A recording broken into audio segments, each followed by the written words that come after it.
I don't know what Tucker Carlson is saying. Let him go get a television network and say it so that people listen.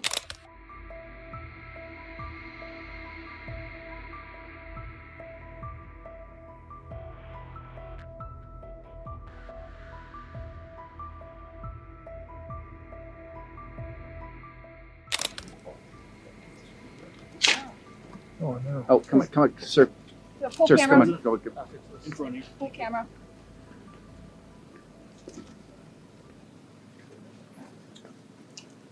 Okay, thank you very much. We all know the great Prime Minister of the UK, and we just signed a document. This is, sorry about that. A very important document. A little windy out here. Give it a, we just signed it, and it's done. And so we have our trade agreement with the European Union, and it's a fair deal for both. Going to produce a lot of jobs, a lot of income, and we have many other ones coming. But you see the level of enthusiasm is very good. But the relationship that we have is fantastic. So I just want to congratulate you. But Donald, thank you very much. This now implements on car tariffs and aerospace, our really important agreement. And so this is a very good day for both of our countries, a real sign of strength. So thank you again, Donald. A really important day for both. Great people. Has anyone changed any agreement since he spoke on the phone from the Oval Office? Not much. No? Not much. Mr. President, may I ask you a question, please? G7 leaders are calling for de-escalation in Israel and Iran, but you are the key to unlocking that. And here I am. And here you are. So can I ask you, sir, have you spoken to Prime Minister Netanyahu? When might you speak to him, and what will you say? Israel is doing very well, as you probably noticed, and I gave Iran 60 days, and they said no, and the 61st you saw what happened. Day 61. So I'm in constant touch, and as I've been saying, I think a deal will be signed, or something will happen, but a deal will be signed. And I think Iran is foolish not to sign one. Mr. President, Iran is accusing Netanyahu of attacking them to deliberately derail your nuclear plan that you had. What do you say to that? Do you think that's true? No. Look, Iran should have signed the deal. If it would help bring Iran to the negotiating table, would you guarantee that the U.S. would not get involved militarily? Well, I think Iran basically is at the negotiating table. They want to make a deal. And as soon as I leave here, we're going to be doing something. But I have to leave here. I have, this commitment. I have a lot of commitments. I have a commitment to a lot of countries, including the UK, where we just signed our deal. Mr. President, where are you settling on steel tariff with respect to the UK? Are those going to zero, or are they staying at 25? We're gonna let you have that information in a little while.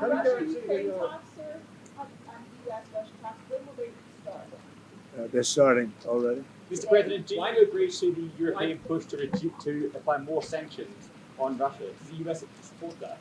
Well, Europe is saying that, but they haven't done it yet. Let's see them do it first. You told me earlier that you could sanction Russia. Why wait? Why wait to sanction them? Because I'm waiting to see whether or not a deal is signed.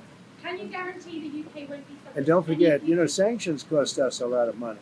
When I sanction a country, that costs the U.S. a lot of money, a tremendous amount of money. It's not just let's sign a document. You're talking about billions and billions of dollars. Sanctions are not that easy. It's not just a one-way street. And just quickly, do you think that Israel can? The submarine agreement, is that still proceeding? You've initiated a sort of review of that. Yep, we're proceeding with that. It's a really important deal to both of us. I think the President is doing a review. We did a review when we came into government, so that makes good sense to me. But it's a really important. We're very long-time partners and allies and friends, and we've become friends in a short period of time. He's slightly more liberal than I am, to put it mildly. Always stand slightly on the left. But for some reason we get along. We make it work. Mr. President, could you just say one thing on Russia? There are quite a few British folks worried about war.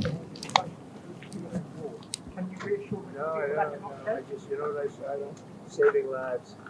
I only care about saving lives. We have nothing to do with it except that Biden stupidly let us get into that mess. and gave them $350 billion. $350 billion. And yet, despite that, you saw how we did in the Middle East. We took in $5.1 trillion.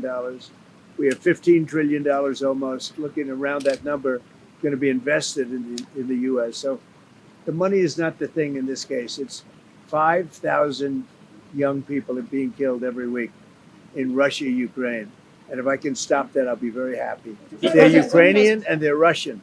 So you could say, what am I doing? But I'd like to see if I could Mr. stop. President, would you consider going that to Israel can fully eliminate the threat that Iran poses, this nuclear threat that they pose, without the United States military help? Who said that? No, I'm asking if you believe they can. Well, it without doesn't, that it's help. irrelevant. Something's going to happen. How do you Mr. President, would feel you like consider traveling to the Mideast as part of any talks if it would help broker a deal? Yeah, with Iran? yeah, but I think we're doing pretty well. We're talking.